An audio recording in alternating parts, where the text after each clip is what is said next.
La Formule 1 revient enfin ce week-end, et cette fois-ci, c'est en Azerbaïdjan que ça se passe. Les écuries de F1 se rendent sur le circuit urbain de Bakou, qui s'est rapidement imposé comme un classique du calendrier depuis sa première apparition en 2016. Mais il y a une grosse nouveauté cette saison. Le circuit accueille pour la première fois de son histoire une course sprint. C'est le premier sprint de la saison, et pour rappel, il y en a 5 autres de prévus, en Autriche, à Spa, à Austin, au Qatar et à Interlagos. Il va falloir garder un œil attentif sur la course sprint de ce week-end, puisque le format que vous connaissez évolue considérablement. Principal changement à noter, il n'y aura pas une, mais 2 séances de qualification ce week-end.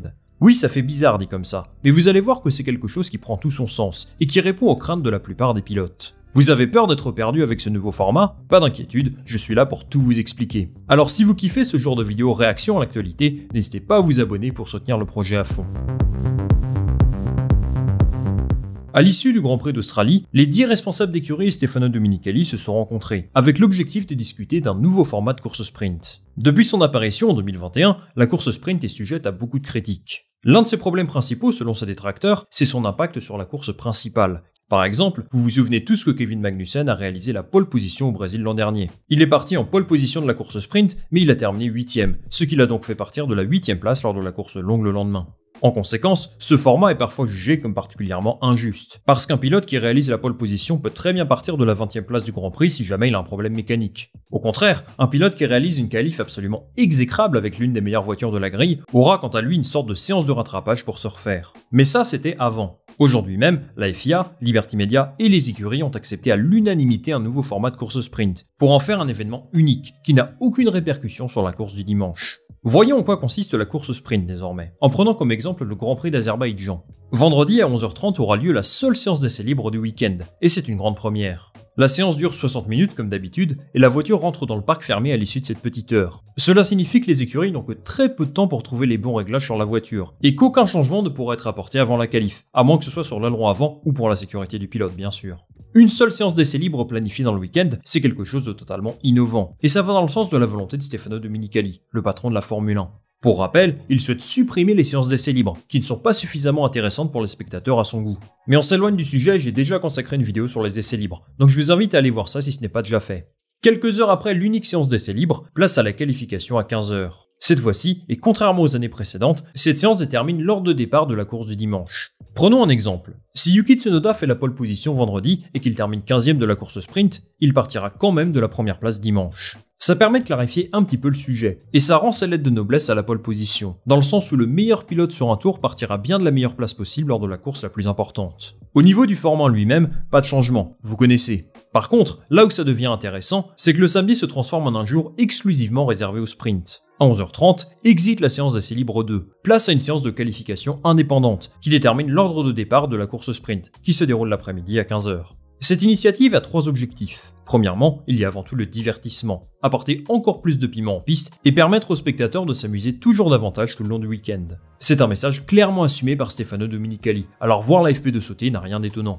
Deuxièmement, dans ce format précédent, cette séance d'essai libre n'était pas très utile aux écuries. La voiture filait dans le parc fermé juste après la qualification, donc ça n'avait pas trop d'intérêt d'un point de vue purement technique. Allez si, les écuries étaient autorisées à changer 2 ou 3 composants au niveau du groupe moteur et au niveau des freins, mais c'est tout. La séance servait surtout à comprendre comment fonctionnent les pneus Pirelli à Lewis Weekend. C'était une sorte d'échauffement pour les pilotes quoi. Aujourd'hui, avoir une séance de qualification spécifique à la course sprint redonne de l'intérêt à ce créneau horaire peu intéressant jusqu'alors. Enfin, le troisième objectif est bien sûr de dissocier la course sprint et la course principale, d'en faire 2 événements totalement indépendants. C'est sans doute ce à quoi aspire Liberty Media dans le futur, avoir 2 événements en un seul week-end, sans que l'un ait d'impact sur l'autre, même si les deux attribuent des points pour le même championnat. Ce format de qualification spécial sprint est différent de ce qui se fait habituellement. D'abord, c'est plus court, 12 minutes pour la Q1, 10 minutes pour la Q2 et 8 minutes seulement pour la Q3. Ensuite, il y a des changements au niveau de l'utilisation des pneus. 12 trains sont disponibles au lieu de 13 et les pilotes doivent obligatoirement rouler en médium en Q1 et Q2, puis en pneu tendre en Q3. En ce qui concerne les pénalités attribuées pendant cette course sprint, les commissaires feront le maximum pour qu'elles soient purgées durant le sprint, toujours avec cet objectif de rester indépendant par rapport à la course principale. Dans le cas où ce n'est pas possible, par exemple si un pilote provoque un accident qu'il est contraint d'abandonner, la pénalité est transférée à la course principale du dimanche. Pour les pénalités concernant les changements de pièces, elles s'appliquent uniquement à la course longue. Voilà pour la qualif sprint, si vous avez d'autres questions là-dessus, n'hésitez pas à me le dire en commentaire. Enfin, après cette qualif intervient la course sprint, dont le format est le même que l'an dernier. Au programme, une grosse centaine de kilomètres, 17 tours et 8 points attribués de la première à la 8e place. 8 pour le premier, 7 pour le deuxième et ainsi de suite jusqu'au 8e. Le résultat de ce changement de format est finalement assez difficile à juger tant qu'on n'aura pas vu les monoplaces en piste. Mais on peut s'attendre à ce que les pilotes se lâchent plus et qu'ils aient moins de crainte de perdre des places, puisqu'il n'y a pas de conséquences sur la course principale. Ça signifie qu'il y aura une prise de risque plus importante. Peut-être qu'ils tenteront des dépassements qu'ils n'auraient pas tentés l'an dernier. En tout cas, on semble se diriger vers quelque chose comme ça. Alors il ne faut pas s'attendre à les voir prendre des risques inconsidérés non plus. Je pense qu'aucun pilote n'a envie de donner une nuit de travail à ses mécaniciens. Mais la crainte pour les observateurs, c'est qu'il y ait plus d'accidents, ce qui provoque évidemment plus de situations dangereuses pour le pilote. Surtout, tester ce format à bas coût, qui n'est pas connu pour être le circuit le plus sûr du calendrier, n'est probablement pas la meilleure idée. Mais bon, il faut faire avec, et je dois dire que je suis quand même satisfait de voir le format évoluer, parce que de toute évidence, la configuration précédente présentait beaucoup de lacunes. Loin de moi de dire que c'est parfait aujourd'hui, mais c'est intéressant de tester de nouvelles choses. Justement, ce format 2.0 de course sprint a été approuvé à l'unanimité par les 10 écuries du plateau, et je trouve ça pertinent de faire un petit tour d'horizon de ce qu'en disent les acteurs principaux, à savoir les responsables d'écurie et les pilotes. Et vous allez voir qu'il y a quelques voix discordantes. Pour juger la pertinence de ce nouveau format de course sprint, je pense qu'il est essentiel de laisser la parole à celles et ceux que ça concerne, en l'occurrence les écuries et les pilotes. J'ai envie de commencer par parler des responsables d'écurie, parce qu'ils ont une grande part de responsabilité dans la décision de changer ce format. C'est Fred Vasseur qui a été le plus communicatif à ce sujet, en nous livrant quelques détails de cette réunion tenue lors du Grand Prix d'Australie. D'abord, il indique que tous les responsables d'écurie étaient d'accord pour modifier ce format, et que c'est quelque chose de suffisamment rare pour être souligné.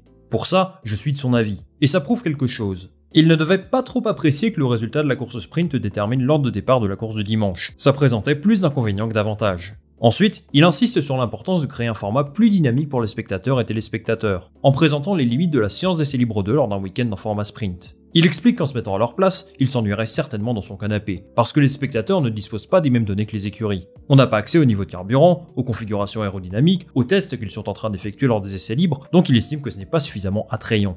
D'un autre côté, Vasseur continue à accorder de l'importance à cette séance d'essais libres. Il juge qu'elle apporte beaucoup d'enseignements à son écurie d'un point de vue donné. Et en fait, ses déclarations montrent qu'il a une sorte de double casquette. Ce qu'il souhaite, c'est être performant. Et il a évidemment besoin de roulage et de données en piste pour le faire. Mais il a aussi la casquette de responsable d'équipe qui pense business. Quel que soit notre avis sur la course sprint, qu'on l'aime ou pas, c'est un outil particulièrement lucratif pour la Formule 1 et également pour ses acteurs, les écuries. C'est un constat partagé par Toto Wolff. Personnellement, il se place davantage du côté conservateur, dans le sens où il sacralise le format traditionnel et c'est libre qu'à Livre Grand Prix.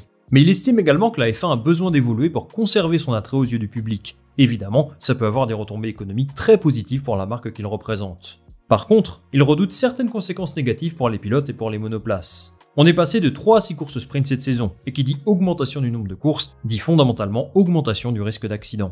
Par exemple, la semaine prochaine, il y a une deuxième course consécutive à Miami. Sur le papier, avec le sprint, ça fait quand même 3 courses d'affilée sur un circuit urbain. Je trouve que ce que dit Toto Wolff est assez pertinent. Il faut aussi rappeler que toutes les écuries fonctionnent sous régime de budget plafonné, qui tourne autour des 135 millions de dollars. Une monoplace cassée, ça coûte beaucoup d'argent, et les pilotes vont devoir faire extrêmement attention, parce que ça peut vraiment compromettre une saison s'il y a trop de casse, en particulier pour les plus petites équipes bien sûr. Ça se confirme d'ailleurs du côté des écuries du milieu de bas de tableau. Andrea Stella par exemple ne voit pas forcément d'un bon œil ce nouveau format pour McLaren. Il ressent pas mal de nervosité, et il juge qu'ils sont davantage en période de test qu'autre chose. Ce qu'il dit est intéressant, parce que ce qu'on va voir ce week-end va offrir des enseignements qui pourraient modifier le format à l'avenir. Ce n'est pas dit que ce qu'on va voir à Bakou sera la même chose que ce qu'on verra au Brésil. Il y aura un avant et un après. On passe aux pilotes à présent, qui pour la plupart sont satisfaits du changement de format. C'est le cas de Charles Leclerc, lui qui nous avait notamment offert une belle bataille avec Verstappen lors de la course sprint d'Imola l'an dernier. Il a hâte de pouvoir rouler dans des conditions normales entre guillemets, sans penser aux dommages collatéraux qu'un abandon dans l'ancien format aurait pu causer. De manière générale, tous les pilotes ont plus ou moins déclaré la même chose. De Vries de son côté met l'accent sur l'idée d'offrir encore plus de divertissement aux spectateurs, tandis que Nico Hülkenberg est très heureux de supprimer une séance d'essai libre que lui juge comme totalement inutile. Par contre, je pense que les pilotes ont conscience qu'il s'agit plus d'un test qu'autre chose. Bottas par exemple reste assez mesuré, et s'il approuve l'idée, il attend de voir ce que ça va donner en piste. Max Verstappen est celui qui apprécie le moins ce format. Il ne le cache pas, il n'aime pas du tout les courses sprint. Je pense que c'est intéressant d'avoir un avis un peu contraire, surtout de la part d'un pilote qui a une voix qui porte autant que lui. Regardez ce qu'il dit. Je ne suis pas du tout fan de ce format. Je comprends qu'il veuille que chaque jour soit captivant, mais il est peut-être préférable de raccourcir le week-end, de ne rouler que le samedi et le dimanche et de rendre ces 2 jours plus intéressants. Nous nous dirigeons déjà vers des saisons avec 24 ou 25 courses, et si nous commençons à ajouter encore plus de choses, je trouve que ça n'en vaut pas la peine. Voilà pour les avis des uns et des autres. Dites-moi en commentaire si vous êtes plus Team Verstappen ou Team Leclerc, si vous validez ce nouveau format de sprint ou non, ça m'intéresse de savoir ce que vous en pensez. De mon côté, je suis plutôt ouvert aux nouveautés en Formule 1, et je pense qu'apporter des changements au format sprint est une démarche qui est nécessaire. Pourtant, je ne suis pas convaincu à 100%, et je rejoins partiellement l'avis de Max Verstappen. La course sprint peut être intéressante, et j'adore voir les voitures en conditions de course encore davantage, mais est-ce que ça sert vraiment à quelque chose s'il y a autant de casses mécaniques ? Si les pilotes se donnent à fond, ça peut être intéressant, mais ça peut également provoquer plus d'accidents, et c'est certain que ceux qui commencent en fond de grille vont prendre le moins de risques possible pour tenter de ne rien casser. C'est une course réservée au top 8 finalement. Un Alex Albon P13 par exemple ne va pas tenter le diable pour aller chercher la P12, ça ne sert pas à grand chose. Donc je ne sais pas, je suis vraiment partagé sur le sujet. La seule chose que j'espère, c'est le moins de casses et le moins de drapeaux rouges possible, et que la sécurité des pilotes soit assurée. On aura nos réponses samedi. Merci beaucoup d'être resté jusqu'au bout de cette vidéo. Comme d'habitude, si vous souhaitez me soutenir, pensez à vous abonner, ça m'aide énormément pour faire évoluer la chaîne et pour faire décoller le projet. Bien sûr, pensez aussi au like et à partager ça autour de vous, ça fait toujours plaisir. On se retrouve très vite pour une nouvelle vidéo. Salut, à la prochaine.